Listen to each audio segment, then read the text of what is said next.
किसी भी चीज़ में अच्छा करने के लिए लगन की ज़रूरत है। अगर आप कोशिश करते रहें, ज़रूर आप सफल होंगे। कहते हैं ना, करत करत अभ्यास के मूर्ख भी बुद्धिमान हो जाता है। अच्छा। रस्सी आवन जान के पत्थर पे भी निशान बन जाता है। तो अगर आप लगन से काम करते रहें तो आप ज़रूर सफल हो जाएंगे। 3 चीज़ें होती हैं सक्सेसफुल होने के लिए। एक तो आपका एटीट्यूड, एक आपका एप्टीट्यूड, तीसरा है हार्ड वर्क। सवेरा होने में जितना वक्त लगेगा उतना तो लगेगा ही ना। कोई भी अगर मुश्किल आती है, आप उस पे काम करते जाइए, आपको ज़रूर उसका सॉल्यूशन मिलेगा। और कोई भी प्रॉब्लम को आप पूरा मत उठाइए, आप उसको पार्ट में सॉल्व कीजिए, उसको डिवाइड करके रखिए और एक-एक पार्ट, एक-एक स्टेप आगे बढ़ते चले जाएंगे, वो सुलझती चली जाएगी। अगर आप गांठ खोल रही हैं, गांठ खोल पड़ जाती है ना, तो आप एकदम से उसको देखेंगी तो नहीं, आप धीरे-धीरे उसको खोलेंगी, परतें उसकी खुलती चली जाएंगी, तो धीरे-धीरे खोल। लेकिन उसको खोलने के लिए क्या चाहिए आपको? एक तो ये फेथ मैं खोल सकती हूँ, दूसरा पेशेंस। हाँ हाँ, आप पहले या तो पेशेंस खो देते हैं या फेथ नहीं रखते हैं। बिल्कुल। जिंदगी के हर पड़ाव में मैं ये मानती हूँ कि चीज़ें बदलती हैं और दुनिया भी बदल रही है। तो कल जो रेलेवेंट था वो आज नहीं है, जो आज रेलेवेंट है वो कल नहीं होगा। Welcome to the 15th episode of study and learn beyond academics. आज के इस एपिसोड में हमारे साथ हैं कोठारी इंटरनेशनल स्कूल के प्रिंसिपल डॉक्टर संगीता अरोरा। नमस्कार। थैंक यू सो मच हमारे शो में आने के लिए। Thank you so much for inviting me. Okay ma'am, teachers को ऐसा कौन सा अप्रोच लेना चाहिए स्टूडेंट्स को मैथ्स पढ़ाते वक्त कि उनको मैथ्स एक इंटरेस्टिंग सब्जेक्ट लगे, उनको बोरिंग ना लगे और बहुत इजीली समझ सके कॉन्सेप्ट्स को रटने के बजाय? मेरा ये मानना है कि जो चीज़ दिखाई देती है वो जल्दी समझ में आती है। जैसे कि कोई आपको बोले कि आपको कहीं जाना है और आपको वो एक मैप कागज पे समझा दे, ठीक है। अगर वो ऐसे बोल के समझाए तो कम समझेंगी, लेकिन अगर वो आपको मैप बना दे तो जल्दी समझेंगे। हाँ। तो आप उससे कनेक्ट कर जाएंगे, ठीक है। तो ऐसे ही कोई भी सब्जेक्ट को, ये मैथ्स की बात ही नहीं है, जो हमें दिखता है, जिसको हम अपनी रियल लाइफ से जोड़ सकते हैं और अपनी पुरानी मेमोरीज के साथ में जोड़ सकते हैं और हमें लगता है कि ये इस्तेमाल करने की चीज़ है, तो हम उसको समझ जाते हैं। मेरा ये मानना है विजुअलाइजेशन बहुत ज़रूरी है और मैथ्स में सबसे कम विजुअलाइजेशन होता है। अब बायोलॉजी में आप दिखा देते हैं, पेड़ पौधे नज़र आते हैं, हाँ। बॉडी नज़र आती है, ठीक है। फिजिक्स में भी आप एक्सपेरिमेंट करते हैं, वो नज़र आता है। लेकिन जब वही चीज़ मैथ्स में आती है तो वो तो पेन ही पेपर हो गया ना, उसके अलावा तो आगे जाते ही नहीं। तो हमारा पुराना जो एक जिस तरीके से मैं पढ़ी हूँ, जिस तरीके से आप भी पढ़ी होंगी, तो उसमें सिर्फ यही है कि लिख के करिए, लिख के करिए। लेकिन वो दिखाना कि एडिशन हो रहा है तो उसकी एक्सपीरियंशियल लर्निंग क्या है, उसके साथ में जोड़ें क्या, वो अगर हम करें तो मेरे हिसाब से इंटरेस्ट भी आएगा। और हम रियल लाइफ एग्जांपल्स ले लें कि कहाँ एडिशन यूज़ हो रहा है, कैसे यूज़ हो रहा है, और प्रत्यक्ष रूप से ना बताती हो और प्रत्यक्ष रूप से सिचुएशन के हिसाब से करें तो जल्दी समझ में आता है और इंटरेस्ट भी आता। ठीक है मैम, नाइस। ओके, मैथमेटिक्स में आपका सबसे फेवरेट कॉन्सेप्ट कौन सा है? Calculus. Calculus. Okay. Math subject में अगर किसी बच्चे को अच्छा स्कोर करना है, अच्छे मार्क्स लाने हैं, तो उसके लिए सबसे बेस्ट मेथड कौन सा है? आप समझिए पहले, समझने के बाद प्रैक्टिस कीजिए। आप अंधाधुंध प्रैक्टिस मत कीजिए। दूसरा, ये अच्छी बात है कि अगर आप एल्गोरिथम समझ लें कि ये सवाल कैसे सॉल्व होता है, आप उससे करें, मुझे उससे कोई मनाही नहीं है और मैं उसको ये भी नहीं कहती हूँ कि वो गलत है। लेकिन जितना आप समझ के करेंगे, और यही नहीं, टाइप्स ऑफ प्रॉब्लम तो चेंज होते रहेंगे। तो अगर आप एक टाइप को सॉल्व करना सीख गए, दूसरी टाइप को सॉल्व करना सीख गए, एग्जाम में तीसरा टाइप आ हाँ, यही होता है। आसपास से है। तो अगर आप समझ के करें और एल्गोरिथम पे ज़्यादा जोर ना दे के उसको, वो चीज़ है क्या और कैसे सॉल्व करनी चाहिए, अगर आप उसे सीख लें तो रास्ता बहुत आसान हो जाएगा। हाँ, लेकिन हाँ, प्रैक्टिस तो करनी पड़ेगी। Okay ma'am, do you believe कि जो कि मैथ सब्जेक्ट हर किसी का अच्छा बन सकता है, हर कोई एक्सेल कर सकता है मैथ सब्जेक्ट में, या कुछ चुने हुए बच्चे होते हैं जो मैथ्स में बहुत स्पेशल होते हैं? मेरे हिसाब से तो सभी कर सकते हैं। ओके। लेकिन किसी भी, ये मैथ्स की ही बात नहीं है। मेरा ये मानना है किसी भी चीज़ में अच्छा करने के लिए लगन की ज़रूरत है। अगर आप कोशिश करते रहें, ज़रूर आप सफल होंगे। कहते हैं ना, करत करत अभ्यास के मूर्ख भी बुद्धिमान हो जाता है। अच्छा। रस्सी आवन जान के पत्थर पे भी निशान बन जाता है। तो अगर आप लगन से काम करते रहें तो आप ज़रूर सफल हो जाएँगे। लेकिन आप लगन से काम नहीं करेंगे तो नहीं हो सकता है। बिल्कुल। 3 चीज़ें होती हैं सक्सेसफुल होने के लिए। एक तो आपका एटीट्यूड, एक आपका एप्टीट्यूड, तीसरा है हार्ड वर्क। अब हार्ड वर्क जो है वो 95% चाहिए। 5% में क्या था ma'am? Attitude and aptitude. Okay. तो अगर आपके पास उनकी कमी भी है तो आप अगर हार्ड वर्क करते हैं तो आप सफल तो हो जाए। हाँ, लेकिन अगर आपका एप्टीट्यूड एटीट्यूड है फिर तो आप 100% पे जाएंगे और आगे भी कुछ कर पाएंगे इस। Okay ma'am. बस एक और चीज़ मैं कहना चाहूँगी, थोड़ा एक सेंटेंस और जोड़ूंगी। ज़िंदगी के किसी भी मोड़ पे आप कुछ भी करना चाहें नया तो आप ज़रूर कीजिए। बच्चों को ये होता है इतना टाइम बीत गया कि हम और कुछ नहीं कर सकते, सब कर सकते हैं। लेकिन हाँ, उसका जो रास्ता है वो लंबा और छोटा आपकी कोशिशों पे ही रहेगा। तो जितना आप कोशिश करेंगे उतना वो होता चला जाएगा और कभी भी आप कुछ भी अपनी ज़िंदगी में लिख सकते हैं। ये विश्वास अगर रहेगा तो आप कुछ भी कर जाएँगे और कभी भी कर जाएँगे। Okay, okay ma'am. मैम आपके स्कूल बच्चों की एकेडमिक ग्रोथ के अलावा अगर हम मेंटल ग्रोथ की बात करें तो इस पे कैसे ध्यान देती है? फॉर एग्जांपल बहुत सारे बच्चे एंग्जायटी से गो थ्रू करते हैं, ओवरथिंकिंग होती है उनके अंदर, कुछ बच्चे डिप्रेशन से भी गुजरते हैं और बहुत सारे बच्चे जनरली नहीं प्रेशर झेल पाते ये सारे एकेडमिक स्कोर्स का, मार्क्स का, एग्जाम्स का। तो ऐसे बच्चों के साथ कैसे डील करते हैं?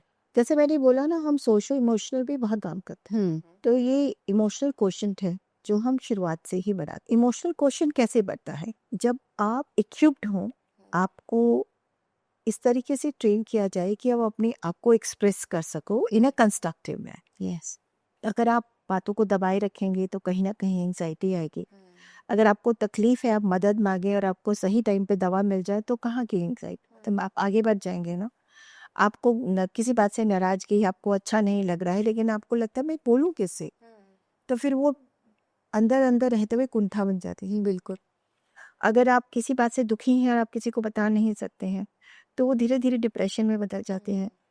तो कहने का मतलब ये है, आपका इमोशनल क्वोशंट तभी अच्छा होता है जब आपको एक ऐसा वातावरण मिले जहां आप नॉन जजमेंटल वे से अपने आप को एक्सप्रेस कर सकें। एंड बहुत सारे हमारे सेशंस होते हैं जिसमें हम बच्चों के मेंटल हेल्थ पे काम करते हैं और एक मेंटल हेल्थ वीक भी हर साल हम सेलिब्रेट करते हैं। तो उसमें छोटा सा एक एक्टिविटी मैं आपको बता रही हूँ। उसमें हम एक मिरर रखते हैं, ठीक है। हम बच्चों को बोलते हैं आप मिरर पे जाइए और देखिए कि आप अपने आप को कैसा देखते हैं। और जो भी चीज़ आपको पसंद नहीं है अपने बारे में फिजिकल, उसको एक पर्ची पे लिखिए और एक बॉक्स में डाल दीजिए। और एक और बॉक्स रखा है, उसमें से पर्ची निकालिए जो आपके बारे में बता रहा है, उसमें बहुत पॉजिटिव चीज़ें होती हैं। तो वो जब वो निकालते हैं वो साइकोलॉजिकल होती है, मतलब फिजिकल उस पे नहीं होते। जब वो निकालते हैं, बिलीव मी, हमने कुछ देखा तो नहीं है, सब बच्चे ही जाके अपने आप रैंडम होता है सब, लेकिन वो कहते हैं मेरे लिए लिखा है। तो हम चाह रहे हैं बच्चों को कि आप दूसरे के शीशे से मत देखिए कि मैं नाटी हूँ, मैं पतली हूँ, मैं काली हूँ, या मैं मेरा फीचर्स अच्छे नहीं है। ये सब बच्चे अपने आप को फिजिकल आईने में ज़्यादा देखते हैं, अपनी सोल को नहीं देख पाते हैं। तो हम कहते हैं आप अपना जो आपको गलत लग रहा है वो तो फिजिकली ही देख रहे हैं, और हम सोल की बात करते थे।